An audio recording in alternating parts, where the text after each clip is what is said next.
John Wesley was born in 1703, just before the Industrial Revolution took place, during a time when England was a firmly Anglican country. He was born in the small village of Epworth in the north of England, where his father served as the rector. This here is the family home where he would have grown up and spent his childhood.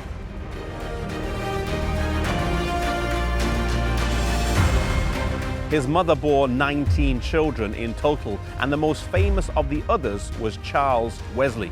Both of the parents were spiritual people and ran the home according to strict rules. No eating in between meals, and once a week they had an interview with their mother for the purpose of spiritual instruction. John and his brother Charles came here to study at Oxford University, where they enrolled at Christ College. Many of the great movements of this world have been born at universities, and although he did not know it at the time, John Wesley was about to be part of this phenomenon. He graduated from Christ College with a bachelor's and then with a master's, before he was elected a fellow at Lincoln College, where he was given his own room and a salary. His room can still be seen today, preserved as he left it.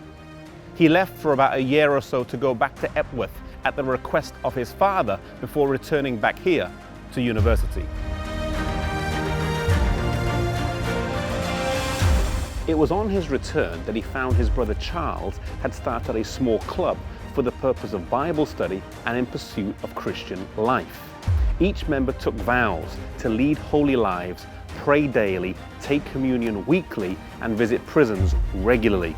The group was incredibly practical, preaching, educating, relieving jail debtors where possible, and caring for the sick. They would fast every Wednesday, and on each day they would meet from 6 to 9 p.m. and the name that they were called was the Holy Club. However, this is not what they became known by. In 1733, an unknown author wrote in a pamphlet and described them as the Oxford Methodists, and slowly this name began to stick. It was also here that John Wesley's paths would cross with another man who would go on to have a huge impact, George Whitefield.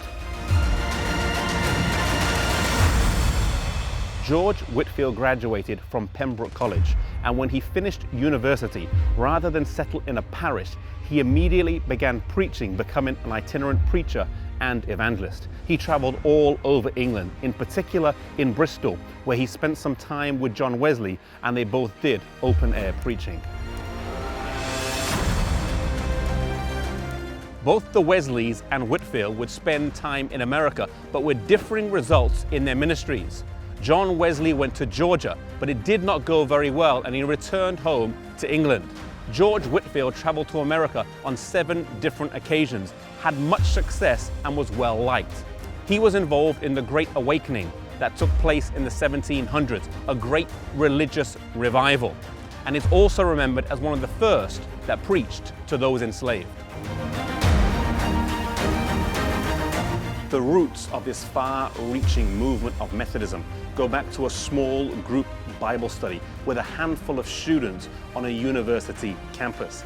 Zechariah chapter 4 verse 10 says, "Do not despise the day of small things. Never underestimate the impact of a small movement with humble beginnings." The Wesleys and Whitefield did not start the Holy Club because they wanted to found a church or travel the world, but because they wanted to change their life and the lives of those around them. I pray that you may seek to make a difference wherever you are, be it at home, work, or school. Do not despise the day of small things.